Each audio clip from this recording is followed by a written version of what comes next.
Okay, continuing with bonding.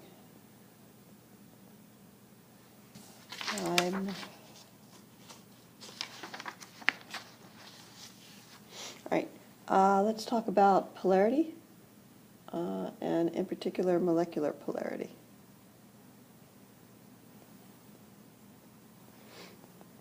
What you're looking for is if it is polar molecule,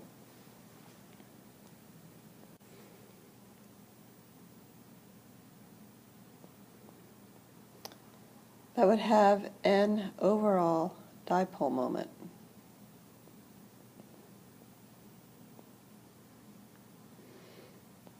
So what you're looking for is that there are the presence of polar bonds in the molecule,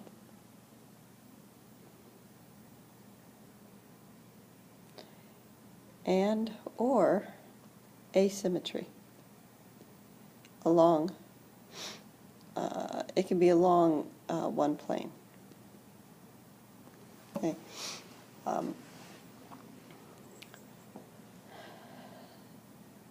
So the idea is they'll use carbon dioxide frequently. Okay. This is a polar bond, or it contains two polar bonds. So this is partially negative, partially positive, and this side's partially negative. So what happens is, because of the symmetry, overall this is nonpolar, because those dipole moments from those polar bonds cancel each other out. Now, interestingly, ozone has two electron pairs.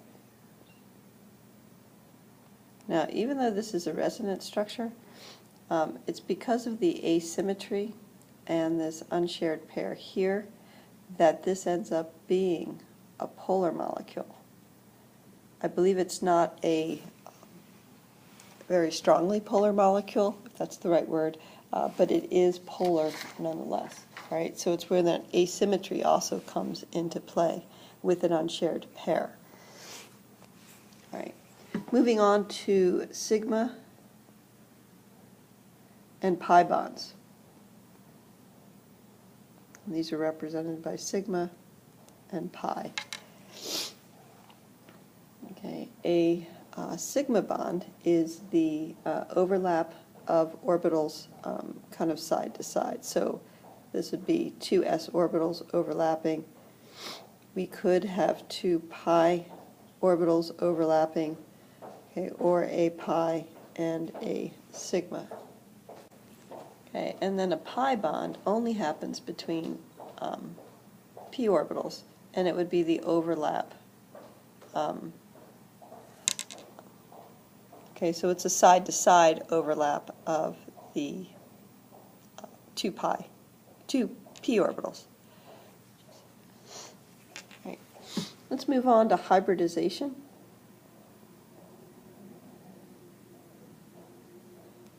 And this really is a theory that explains shapes of molecules.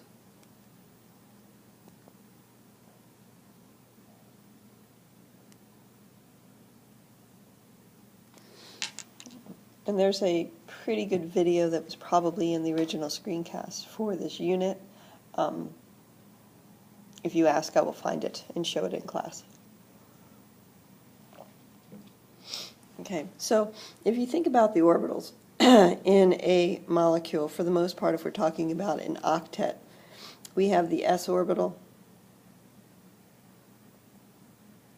we have the px, the py, and then the pz, if I could draw in 3D.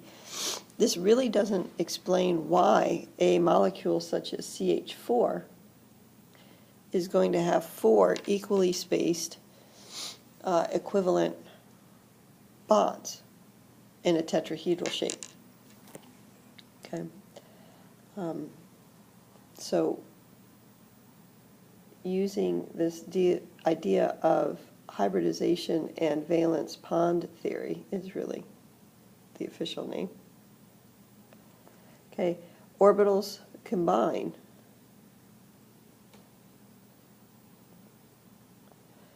and to form hybrid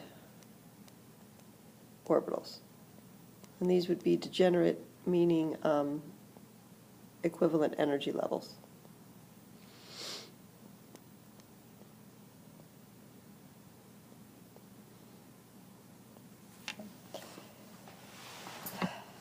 So for something like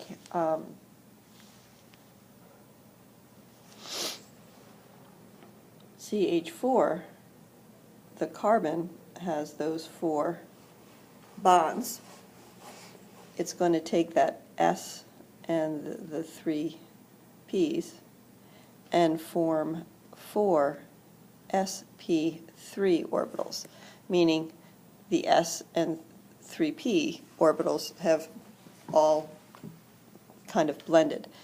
And you'll get, that's like 1 orbital, and then you'll get, I can't draw in 3D. These would all be in the tetrahedral, and that's the orbital. And I did not draw them overlapping because the nucleus is actually at this point. Again, tough to draw, so if you ask me, I will find the video in class. Right? So how do you decide on what the hybrid orbital would be?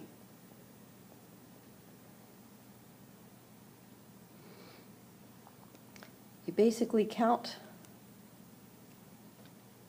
the number of bonds around the central atom,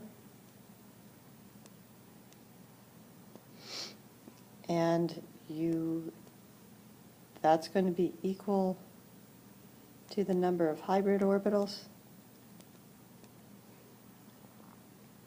and you just add S, P's, and D's as needed so that you end up with that total number.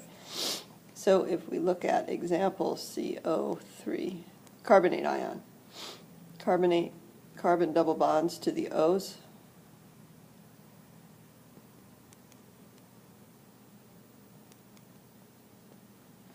have to draw the brackets and the -2. I have 3 bonds, so that must be an sp2. Okay. Now, these all represent your sigma bonds, and then there is also 1 pi bond, okay, in that resonance structure. Now, thing to also remember is, and I'm going to see if I can kind of draw this. We have the C with the like 1 1/3 bonds, right? And these are your overlapping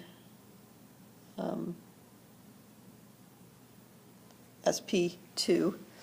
And then remember, there's the pi bond that is this p orbitals, and they're overlapping like above the plane of that nucleus and also below. And because it's a resonance structure, it kind of blends all in there. Tough to draw. All right, looking at one more. And this would be, we're going to look at C2H2. We're going to look about this 1 carbon. It has an H on this side, a triple bond, C and an H. It has, I should say electron domains, I guess it has two bonds, right? So this would be a sp hybridization. Okay, so it would look like that. And then I will have 2 pi bonds in addition. And I'm only drawing this part right here. So looking at those other pi bonds, I would have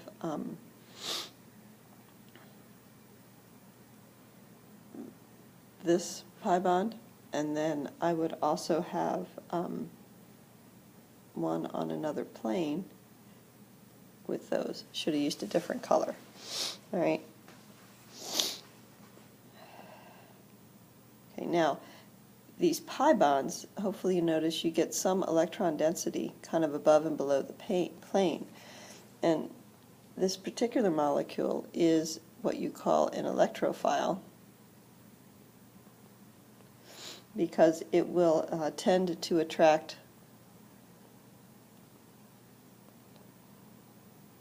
reactants that are attracted to electrons. Reactants attracted. Goodness, I can't spell.